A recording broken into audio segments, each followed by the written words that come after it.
Gravando. Vamos dar início, então, à palestra, o ensino da computação para pós-humanos, com o professor doutor André Souza Lemos, do Instituto Federal do Triângulo Mineiro, campus Uberlândia Centro. André Souza Lemos está com a palavra. Ok, obrigado. Boa tarde, gente. Boa noite, né? Deve ser, não sei que horas vai ser a transmissão.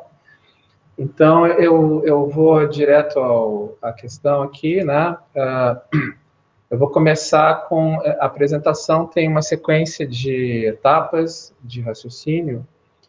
Então, eu vou, de início, começar a convidar vocês a ler, a pensar nesse problema matemático, que é um problema que foi extraído de um antigo exame de admissão ao ginásio, no tempo que as pessoas, para entrar no ginásio, que é o antigo anos finais do ensino fundamental, né? Tinham que fazer um exame. Meus irmãos mais velhos chegaram a fazer esse exame, eu não peguei essa época. Esse problema é simples, é achar o máximo divisor comum e o mínimo múltiplo comum de 18, 132 e 64. Ok? Ora, como é que a gente fazia isso? Como é que a gente aprendia e aprende ainda na escola isso aí, né? Então, você faz uma tabela, tipicamente você decompõe os três números, ou se forem mais, né, você os decompõe em fatores primos, né? Então, você vê aqui que o 18, ele é divisível por 2, né? O 132 também é divisível por 2 e o 64, idem. Então, o que a gente faz? A gente divide ele por 2, que é o primeiro fator primo da lista, né? Dos fatores primos. E aí o 9 já é ímpar, então ele não vai poder ser dividido, mas o 66, que é o resultado da divisão de 132 por 2, pode ser dividido por 2 ainda, e o 32 também. Então a gente continua dividindo, né? E quando a gente chega num número que não é divisível pelo fator primo que ainda está sendo usado, você para de dividir ele, né? Então, nesse caso, o que acontece? É que a gente vai dividir o 64 por 2, depois de novo,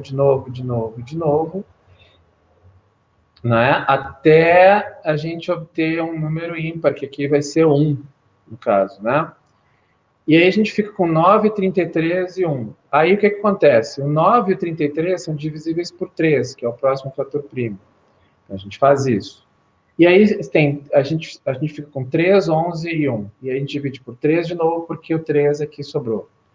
Ainda divisível por 3, né? Aí sobra 1, 11 e 1, e finalmente o último fator primo envolvido nessa história é o 11. E a gente divide o 11 por 11 e todo mundo fica 1 aqui. Esse é o fim do processo. Aí como é que você determina o máximo divisor comum? Você pega todas as ocorrências de fatores primos que aparecem nas três colunas. No caso, só tem 2, e o 2, e é só uma vez. Então, o máximo divisor comum de 18, 132 e 64 é 2 elevado a 1. Ok? E como é que é o mínimo múltiplo comum? Você pega, então, todos os fatores primos que aparecem pelo menos uma vez, a ocorrência desse fator primo pelo menos uma vez, repetida tantas vezes quantas aparecerem na tabela. Então, o 2 aparece 6 vezes aqui na coluna do 64. Então, a gente vai incluir ele 6 vezes no cálculo do mínimo múltiplo comum. E o 3 aparece 2 vezes. E o 11 aparece uma vez. Resultado, o mínimo múltiplo comum é 2 elevado a 6, vezes 3 elevado ao quadrado, vezes 11 elevado a 1, que é 6.336. Ok? Esse é o tipo de coisa que se ensina para as crianças na escola, ainda hoje. Tá? Qual é o fundamento dessa explicação? Por que a gente ensina essas coisas para as crianças desse jeito? Porque a gente está atrás da autoevidência, ok? A gente está atrás de um processo que produza para as pessoas, de um modo geral, a sensação de que a justificativa dele é autocontida. E é isso que as pessoas entendem por matemática, normalmente, no senso comum. Quando alguém diz assim, que não é matemático, ou professor de matemática, ou enfim, diz que uma coisa é matemática, ela está querendo dizer que essa coisa atingiu esse grau de autoevidência. Ora, de onde é que vem essa autoevidência? Tá? Se a gente for buscar em Piaget, a gente tem a noção de abstração reflexionante, que é uma coisa que eu não vou discutir aqui, né, mas eu estou trazendo isso para explicação, para que ficar registrado, né? E depois você, quem quiser pode buscar. É uma teoria possível, né? Uma teoria candidata a explicar por que a matemática produz um conhecimento que é autoevidente, que aparece como autoevidente para as pessoas. E todo mundo sabe um pouco de matemática por causa disso, né? Porque o pensamento se toma a si mesmo como objeto, né? Mesmo que a pessoa não se dê conta. Então, as crianças aprendem a colocar os objetos em ordem, aprendem noções de tamanho, de grandeza, de quantidade, espontaneamente, a partir desse processo. E aí o que acontece é que a escola se apropria desse processo de abstração reflexionante e vai ampliando ele pela via da repetição. Então, por que os métodos de cálculo que as crianças aprendem nunca dão errado, né? Se cria, então, com o tempo, uma ampliação desse processo de abstração reflexionante que vai incorporando novos conhecimentos matemáticos, sem que a pessoa tenha que se preocupar com demonstrar que esses teoremas são verdadeiros. Ok? Muito bem. E se a gente buscar um enfoque mais teoremático, se a gente fosse tentar criar um caminho para demonstração de que esse método funciona, né? Como é que a gente poderia fazer? Então, a gente poderia fazer isso, por exemplo, se a gente explicasse para as crianças ou para as pessoas, de um modo geral, que a gente pode construir com os divisores dos números em questão uma relação de ordem, ok? Então, aqui você observa o 132 com seus divisores, tá? 66 aparece aqui, o 33 aparece aqui, né? E aqui também vai aparecer o 44, que é um divisor de 132 também. O 22, o 11, e também o 4, o 2 e o 1. Então, todos os divisores de 132 vão aparecer nesse objeto, nesse diagrama, que a gente chama em matemática de reticulado. Tá? É um reticulado isso aqui. Não está completo esse reticulado, mas essa é um trecho, um pedacinho dele, um pedaço grande dele até. E aí você vê, o 18 está aqui, e o reticulado do 18 é 18, 9, 3, 6, 2 e 1. Então, você tem todos os divisores do 18, inclusive ele mesmo, ligados uns nos outros pela relação que diz que um número é divisor do outro. Então, o 18 está ligado no 9, porque o 9 é divisor do 18. O 3 está ligado no 9, porque o 13 é divisor do 9. Tá? A gente, claro, tem que entender que esse diagrama está orientado, tá? Da direita para a esquerda e de baixo para cima e da frente para trás. É claro que se eu tiver mais números ou mais fatores primos diferentes, eu vou me complicar de fazer um desenho, mas assim, para o básico, esse diagrama pode ser muito interessante do ponto de vista didático. E o que é mais interessante nesse diagrama? É que se você ampliar ele e colocar, os números que a gente produz quando começa a conectar os divisores uns nos outros. Então, por exemplo, eu tenho 64 aqui, tá? E os divisores, como é uma potência de 2, todos os divisores de 64 vão estar nessa linha aqui embaixo, ok? E aí eu conecto 64 no 12, que é um divisor do 132, produzindo 192. Tá? Eu conecto o 64 com o 44, que é outro divisor do 132, produzindo 704. E eu vou caminhando, eu completando esse diagrama, até produzir o 6.336, que é justamente o vértice desse paralelepípedo aqui que eu obtenho quando eu completo o reticulado. E aí você percebe que esses números 2 e 6.336 aparecem naturalmente como, respectivamente, o mínimo múltiplo, o máximo divisor comum e o mínimo múltiplo comum dos três números. Ok? E qual é a graça desse diagrama? É que ele é exatamente o mesmo processo de antes, só que agora eu tenho como explorar isso aqui, se eu for um professor de matemática, do ponto de vista da demonstração de por que o mínimo múltiplo comum é esse cara aqui e por que o máximo divisor comum é esse cara aqui. Como é que eu faria isso rapidamente? Eu mostro para os alunos que esse aqui é o lugar onde os três números se conectam no diagrama. Para cima, e esse aqui, o 2, é o lugar onde os três números se conectam no diagrama para baixo. E aí eu posso, claro, não equivale a uma aula de teoria dos números, né? Mas assim, já vai na direção de um enfoque mais teoremático do conhecimento, tá? Que é uma coisa possível de explicar para a moçada, nesse nível. Tá? Agora, eu não estou dizendo por que a gente faria isso. Só estou dizendo, digamos que a gente fizesse isso, que a gente estudasse a matemática por esse viés, ok?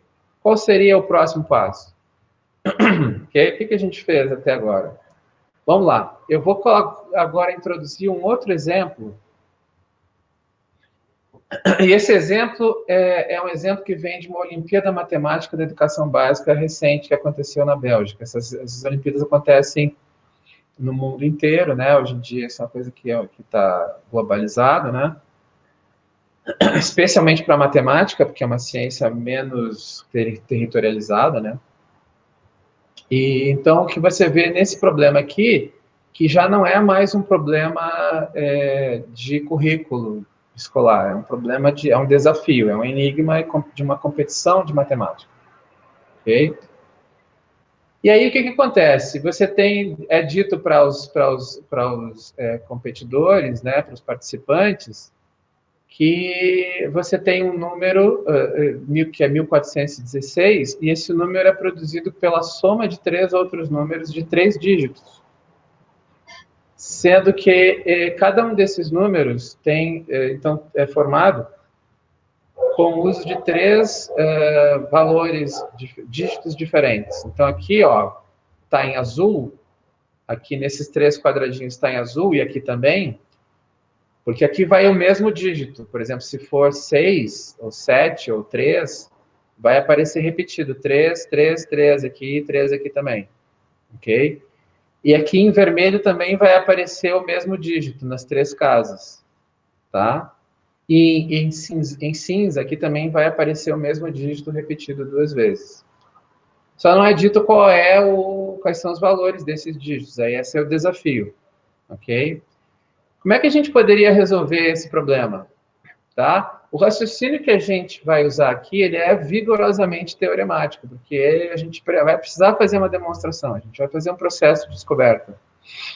Tá certo que a Olimpíada pede que a pessoa dê a resposta só, mas ela vai ter que fazer uma demonstração, não tem outro jeito.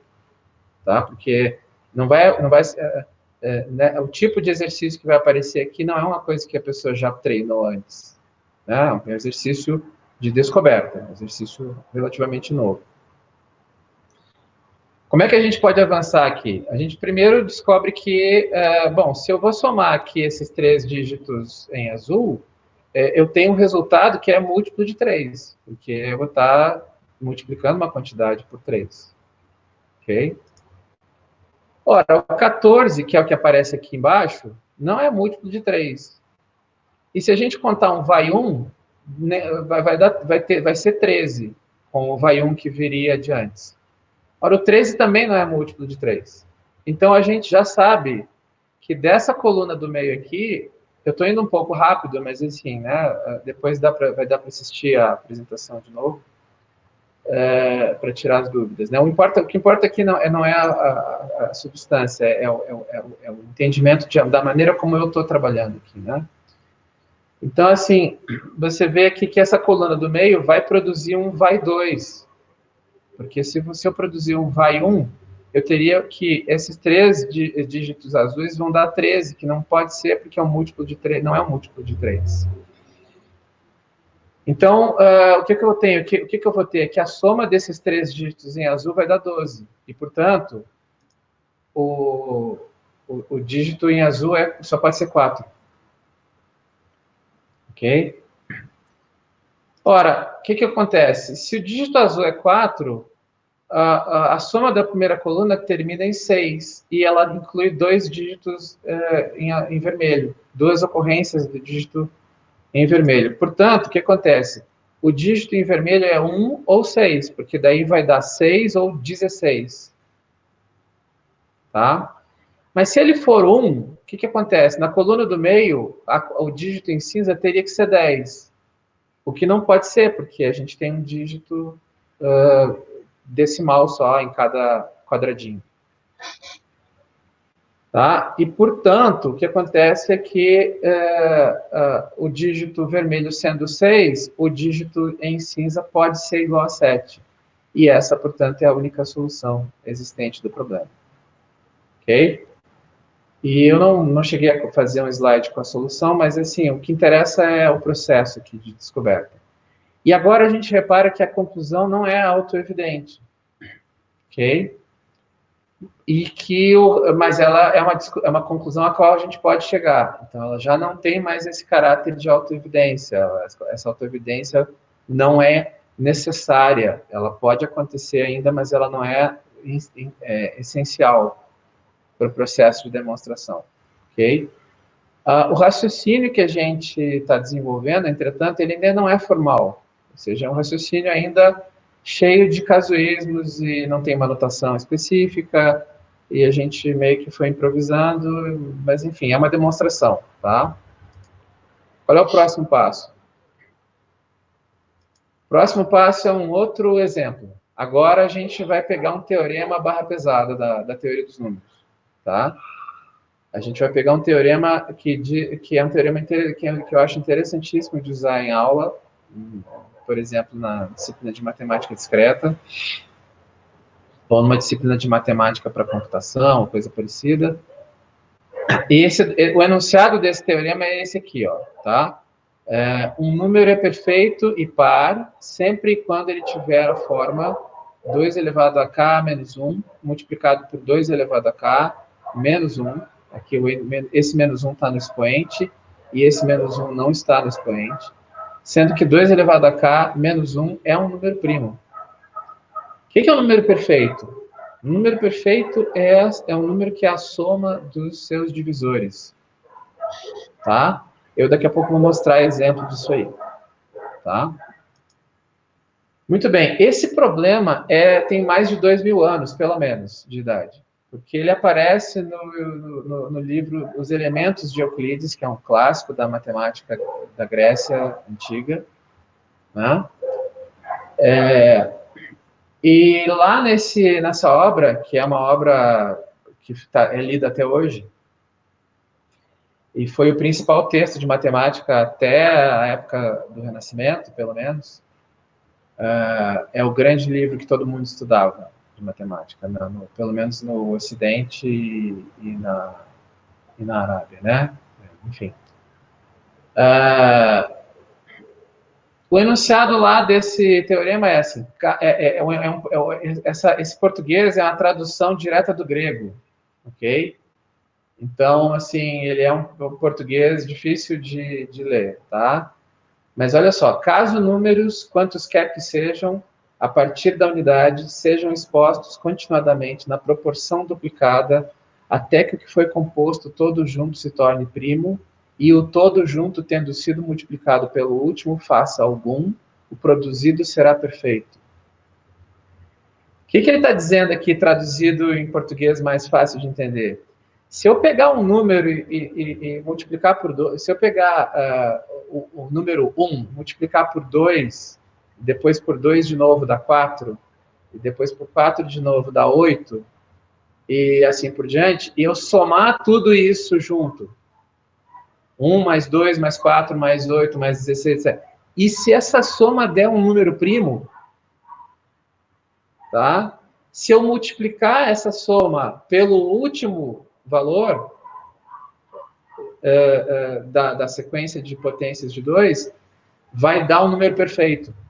É isso que ele está dizendo, tá? Nesse linguajar euclidiano aqui, tá? Aí fica meio esquisito, mas aí o exemplo fica mais simples. Se eu mostrar os 3 primeiros números perfeitos que a gente tem na lista, tá? Quais são esses 3 primeiros números perfeitos? O 6 é o primeiro, o 28 é o segundo e o 496 é o terceiro. Esses números eles vão crescendo muito rápido, tá? E aí você observa aquilo que Euclides observou. Se eu pegar um valor, o número 1 e multiplicar por 2, depois por 2 de novo, por 2 de novo, por 2 de novo, se eu somar essa rapaziada aqui toda, aqui, ó, vai dar 31, cara. Tá? Se eu somar 1 com 2, vai dar 3. Se eu somar 1, 2 e 4, vai dar 7. Que são números primos. O 3 é primo, o 7 é primo e o 31 é primo. Ok? Nem sempre a soma dá um número primo. Por exemplo, se eu somar 1 com 2, com 4 e com 8, vai dar 15, que não é primo. Daí o teorema não funciona. É por isso que Euclides diz, a soma tem que dar um número primo. Ok? E o Euclides demonstra, e eu não vou mostrar a demonstração dele aqui, que se eu pegar esse cara aqui, se a soma desses números em vermelho der um número primo, e eu multiplicar o último número dessa soma, que é o 16, no caso aqui, pelo número primo resultante da soma deles todos, vai dar um número perfeito. Sempre. Sempre. Ok? E aí eu fiz essa explicação aqui, que eu não vou ler aqui, não vou explorar ela, mas fica nos slides e depois eu posso disponibilizar esses slides para quem quiser ler esse trecho aqui, tá? Porque aí eu explico o que seria o princípio da demonstração que o Euclides faz, ok? E você pode acompanhar, tá? Mas eu não tô precisando agora que vocês entendam que essa demonstração funciona, tá? Só que vocês acreditem que ela funciona por enquanto e depois, quem quiser conferir, tem esse slide aqui que ajuda a entender. Ok? Só que o Euclides demonstra... O que o Euclides demonstra? Então, que todo número produzido dessa forma vai ser um número perfeito. O que ele não demonstrou é que todo número perfeito que for par também obedece a essa forma 2 elevado a k menos 1 vezes 2 elevado a k menos 1. Tá? Essa seria a recíproca do teorema de Euclides. Tá? Essa recíproca foi demonstrada só no século XVIII por um cara chamado Leonhard Euler, que é um dos maiores matemáticos de todos os tempos. Por que o Euler se ocupou disso aí? Porque o Euler estava pegando... Uma das coisas que ele fazia é pegar as pontas soltas e amarrar. Então, tinha um caminhão de teoremas que a gente sabia que eram verdadeiros, mas não tinham sido demonstrados ainda. Ele vai lá e demonstra. Então, o Euler tem uma lista gigantesca de teoremas que ele demonstrou que não são muito, digamos assim, muito especiais, mas que são teoremas que não tinham sido demonstrados ainda, e eram conjecturas, e esse é um caso, tá? Tá. Eu vou, de novo, aqui nos slides está colocada uma explicação do que seria a demonstração do que o Euler fez, mas eu também não vou me ater a essa explicação aqui nessa apresentação, ok? Porque esse não é o nosso assunto mais urgente. Mas é só para dizer que a graça está a partir dessa asserção aqui, tá? Que o número que que esse número que for o número perfeito par, que a gente vai chamar de n maiúsculo, vai ser, se ele for par, ele vai ser 2 elevado a k menos 1 vezes 1x ímpar. Então, você vai dividir esse número por 2 até ele virar um número ímpar, até resultar um número ímpar, que vai ser o tal do x, esse aqui. Tá? E aí a gente parte de cara da suposição, então, de que o número é perfeito e é par. Portanto, a soma dos divisores desse número vai dar 2 vezes ele mesmo, que é 2 elevado a k menos 1 vezes x, e isso aqui vai ser igual a 2 elevado a k menos 1 vezes a soma dos divisores de x, que é sigma de x, tá? Não é meu assunto aqui entrar nessa questão, tá? Eu não vou entrar aqui. Eu só fiz esse slide aqui para que as pessoas possam ler depois e ter uma versão do que seria essa demonstração, pelo menos a essência dela, ok? Eu mostro aqui, como quem diz assim, só para vocês não precisarem ficar acreditando demais em mim. Então, eu mostro esse slide, mas eu não vou entrar no detalhe aqui, ok? O que interessa para nós, então, é que esse teorema foi demonstrado por Euler no século XVIII. Então, a gente tem o teorema de Euclides-Euler, que é exatamente o que eu mostrei para vocês antes aqui. Esse aqui é o teorema de Euclides-Euler, porque, então, o Euclides demonstra numa direção e o Euler demonstrou na outra direção, ok? Sabe, esse teorema é muito interessante de explorar com os alunos, por quê? Porque esse teorema tem um caso interessante de um teorema que é surpreendentemente simples, num caso, que é o caso dos números perfeitos que são pares, ok? E ele é um teorema misteriosíssimo para os números ímpares, porque, assim, esse teorema não vale para os números ímpares. E a gente não sabe se existe um número perfeito ímpar. Até hoje, a gente não conseguiu encontrar um número perfeito ímpar, mas também não conseguiu provar que esse número não existe. E isso é uma coisa que surpreende muitas pessoas quando a gente fala, ok? Mas o que você tem aqui? O que você tem aqui, então, é uma conclusão que é cada vez menos autoevidente. Agora, definitivamente, esse teorema é muito, muito difícil de você se convencer de que ele é verdadeiro só de você entender como é que a demonstração funciona. E o raciocínio agora ele é praticamente formalizado, percebe? Agora a gente é obrigado a formalizar o raciocínio. A gente não pode ficar sem essa formalização, justamente porque a gente está perdendo a autoevidência. Então a gente tem que compensar isso com um ganho de formalidade. E aí as pessoas começam a perceber por que o raciocínio matemático cada vez mais vai se formalizando. Ele cada vez mais vai ganhando formalidade. E onde que eu quero chegar com isso? Vamos lá. A teoria que eu vou formulando com o conjunto desses teoremas que eu vou demonstrando, ela é cada vez mais formal, mas ela precisa de uma tutela externa ainda. O que significa isso?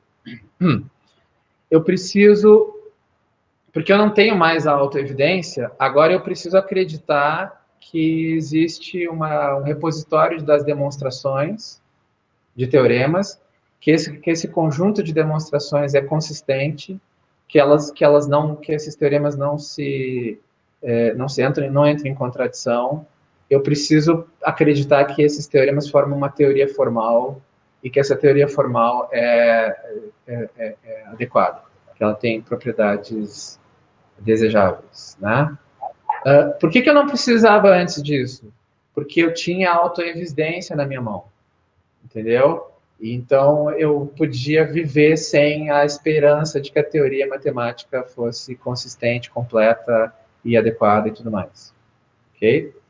Mas agora eu não tenho mais isso. Então, eu preciso acreditar que a teoria tem uma consistência que vem de um outro lugar fora dela. Ok? Essa questão é que dá início à lógica matemática contemporânea. E é essa questão que dá início ao que a gente entende como ciência da computação. Ou seja, os estudiosos que começaram a se debruçar sobre essa questão dos sistemas de lógica formal, começaram a pensar que a gente um dia vai ter que chegar à conclusão de que a consistência dos sistemas de lógica que a gente for construir tem que vir de dentro deles mesmos. Ou seja, a gente vai ter que ter como abandonar essa tutela externa e imaginar que a consistência dos sistemas de lógica formal vai ter que poder vir de dentro deles mesmos. Essa questão é a questão essencial da ciência da computação. Essa é a questão sem a qual a ciência da computação não existe. Porque a ciência da computação é justamente a questão de como é que eu consigo criar sistemas formais que, dentro dos quais eu possa explorar a própria consistência deles. Porque senão a gente vai ter que imaginar uma coisa muito assustadora, que eu vou falar depois sobre ela.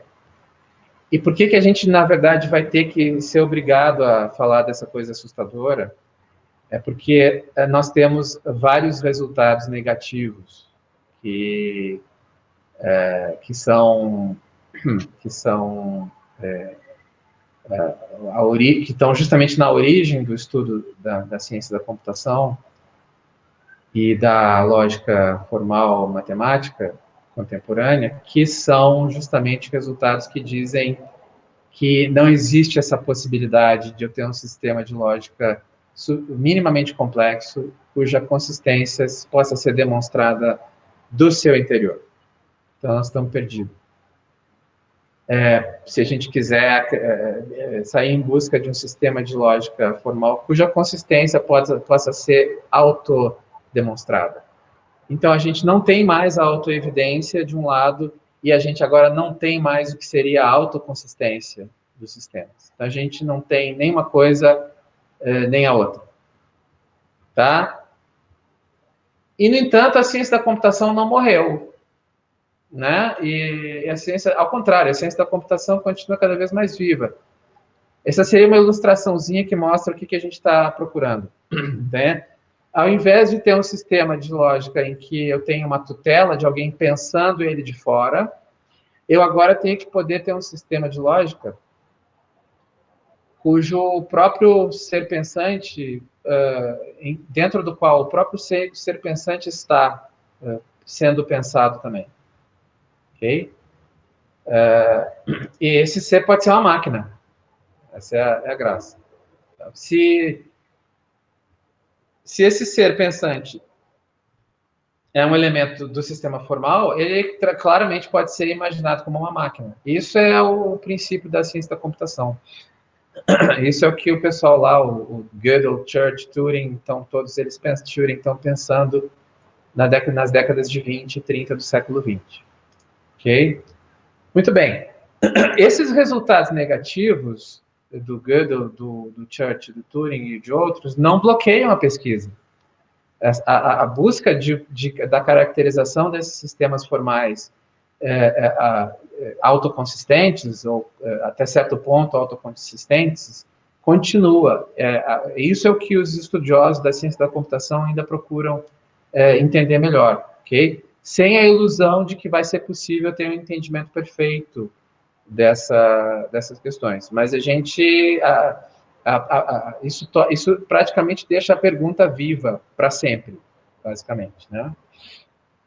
Ou seja, ainda há um desenho a ser feito dessa relação entre interior e exterior no campo dos sistemas lógicos formais. E outra coisa importantíssima que a gente não costuma dizer é que eles também não bloqueiam, quer dizer, esses resultados negativos não bloqueiam as novas experiências comuns que a gente tem. Tá? Isso é mais importante para mim nessa discussão aqui. Porque o que acontece é o seguinte, a gente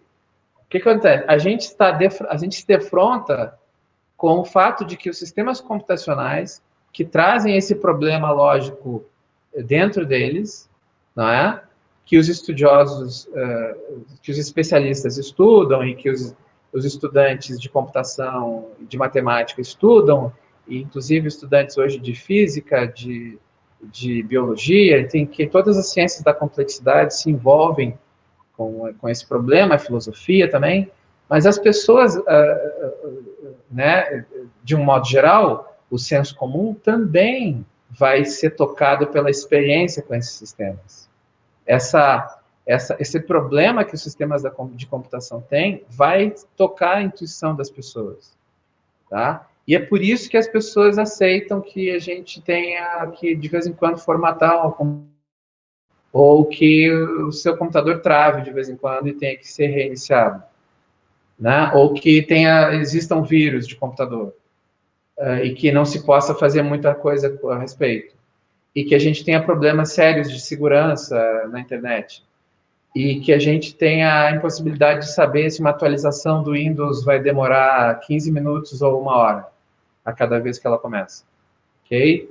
As pessoas aceitam isso, porque, de certa maneira, esses resultados negativos acabam chegando na intuição delas, das pessoas. Por quê? Porque justamente elas percebem que os cientistas não têm todas as respostas. E eles nem tentam fingir que têm todas as respostas. Ok? Muito bem. A nossa hipótese aqui, então, é que de que essas são experiências, então, pós-humanistas. No seguinte sentido. Para prosseguir com essa investigação científica, a gente vai ter que enfrentar um mundo em que é o pensamento é o pensamento que está livre da forma humana. Aqui tem um errinho na transparência, depois eu vou corrigir, tá? Em que o pensamento está livre da forma humana. Não contra ela, necessariamente, apenas livre para habitar outras formas de vidas senciente. Inclusive simbioses entre homens e computadores, outras formas de corpo, ciborgue ou coisa parecida, mas também de a gente entender que a inteligência humana já era pós-humana nesse sentido, ela já era uma inteligência em rede, já era uma inteligência coletiva, da qual participam os objetos, por exemplo, antes mesmo de existirem os computadores. A inteligência humana é uma inteligência da qual já participam os objetos não humanos. Sobre isso vai falar o Bruno Latour, por exemplo, okay? Que é um autor importante para nós. Isso porque os sistemas informais que concebemos estão, por premissa da nossa investigação, de agora em diante, livres de tutela externa. Então, a gente não vai supor que existe um pensamento fora do sistema formal. Quer dizer, a gente vai supor que, mesmo que a gente não tenha uma teoria que explique isso, mesmo que a gente não tenha condições de dar conta disso de maneira suficiente, a gente vai supor que aquilo que pensa está dentro do pensado, de qualquer jeito. Mesmo que a gente esteja lidando com sistemas formais. Tá? Eu sei que isso que eu estou falando é complicado pra caramba, mas, assim, é uma provocação, tá? Para a gente pensar. É aquilo que eu estou pesquisando já faz bastante tempo, então, assim, essa palestra é uma espécie de condensação de um trabalho relativamente longo, tá? Só que aí você pode dizer que essa premissa é falsa. Se a pessoa for um humanista, né, recalcitrante, ela vai dizer, não, peraí um pouquinho, que história é essa? Essa premissa, né, essa premissa não se verifica, né? A gente não precisa, a gente não é obrigado a dizer que os sistemas formais precisam estar livres de tutela externa, por exemplo. Ou que, enfim, essas são premissas que podem ser deixadas de lado. Mas aí eu estou sugerindo que a pessoa que diz isso tem a tarefa de demonstrar que essas premissas não são necessárias, porque essa é a nossa intuição do momento, esse é o nosso espírito do tempo. Tá? Então, assim, a gente está sendo confrontado com essa maneira de pensar pela realidade, e não porque algum grupo de filósofos resolveu pensar essas coisas. Né?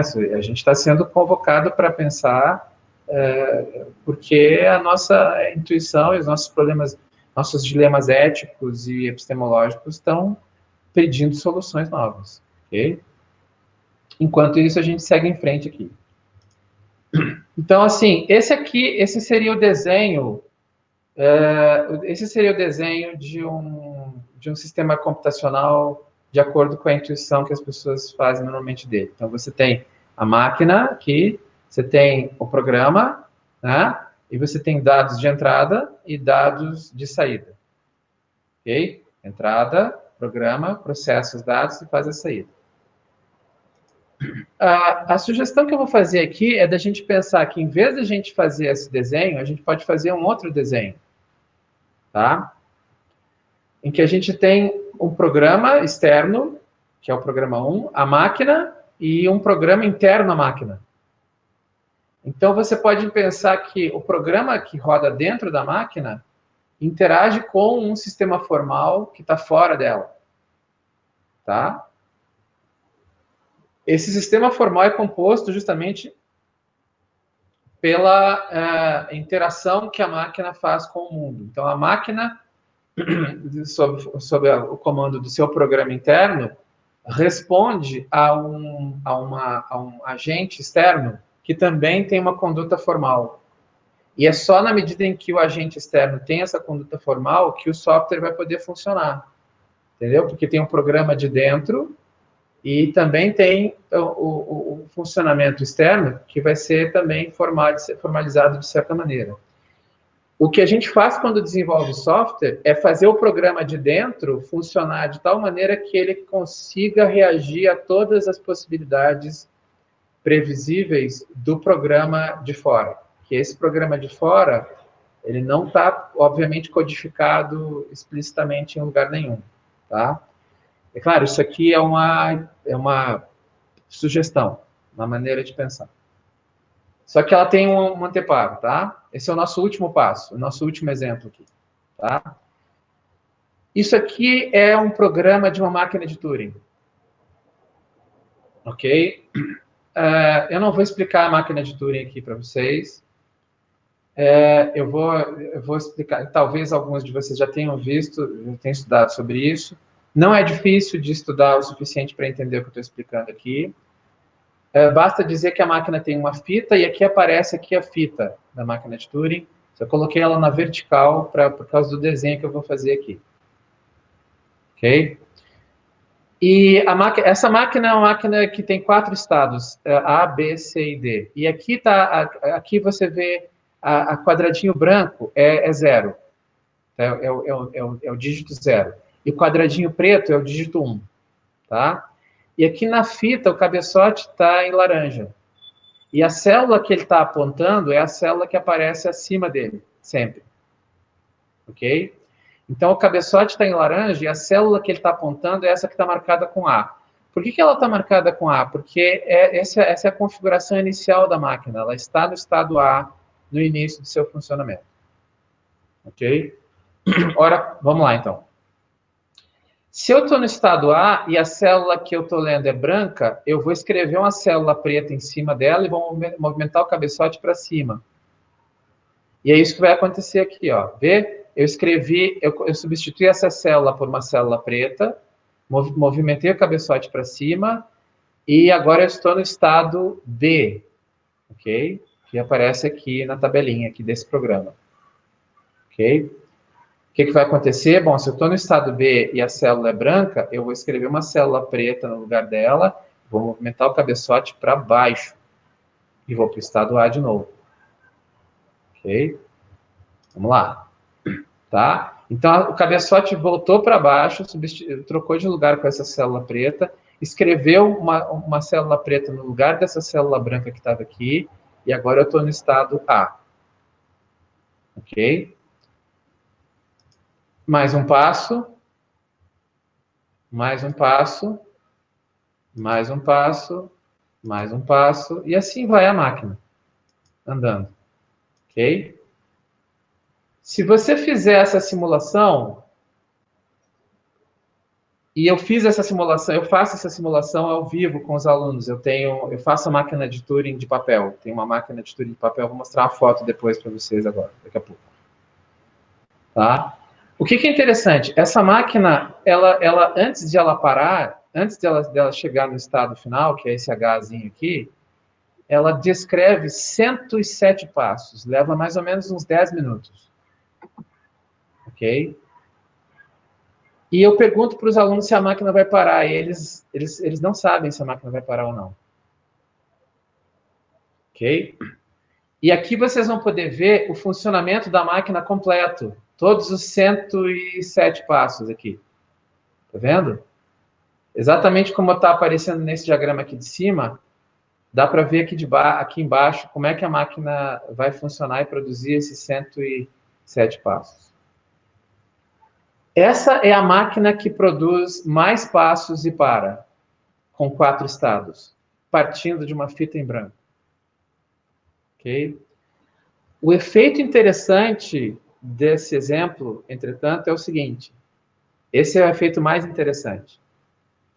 De início, os alunos começam a prestar atenção no programa da máquina. Ok? Mas quando ela chega mais ou menos na metade do funcionamento, mais ou menos nessa região aqui, eles começam a prestar atenção na fita. Eles começam a olhar para a fita para tentar saber o que vai acontecer. Percebe? Então, o que acontece é uma coisa sensacional, que é o seguinte, a pessoa percebe que o programa está fora também da máquina. Ele não está só dentro da máquina. Tem um programa dentro, que é a função de transição, que é essa tabela aqui, e tem um programa fora da máquina, na fita. Tem um programa que é como se... porque as pessoas percebem que para tentar adivinhar se a máquina vai parar ou não, elas vão ter que começar a prestar atenção na fita. Não adianta olhar o programa da função de transição, representado pela função de transição. Essa é uma questão que a teoria da computação não estuda, que é como é que as pessoas respondem a essa descoberta. Ok?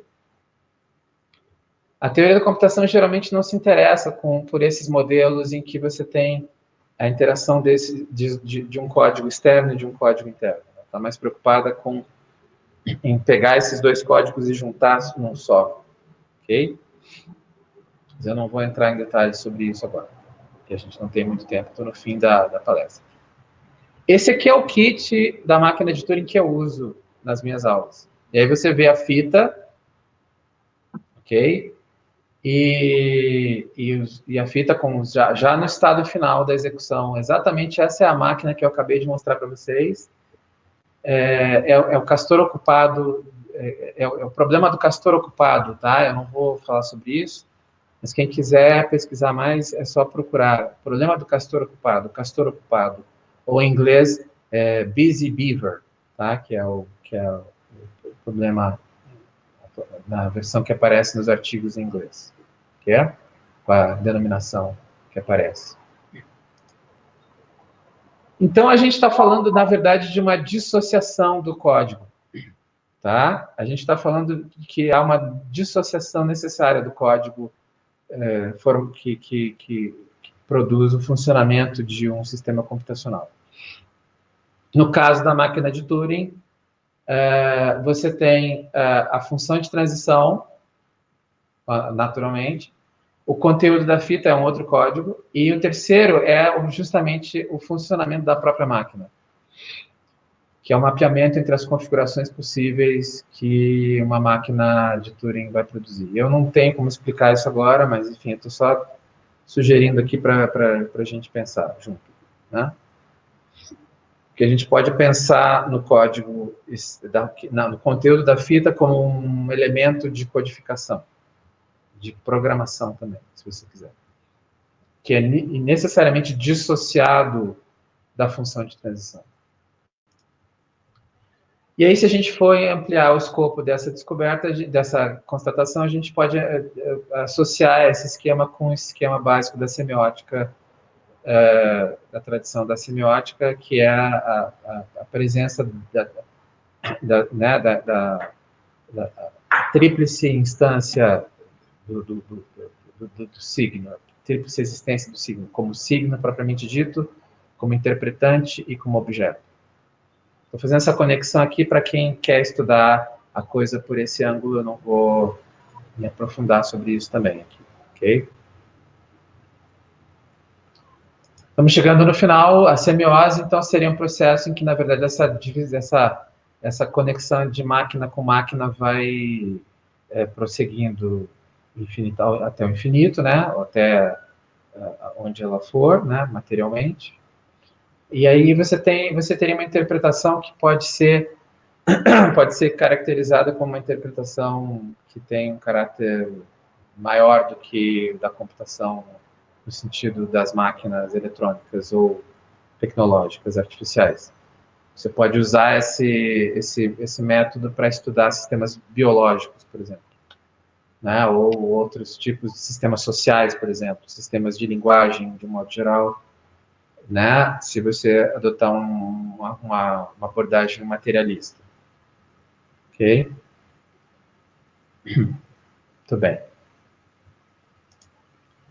Por que isso interessa aos professores de computação? Porque nós estamos mergulhados no mundo, tá? Então, essa questão, que é uma questão verdadeiramente antropológica, vai nos interessar diretamente, porque ela vai nos dizer que histórias a gente vai poder contar e que histórias a gente vai dever contar.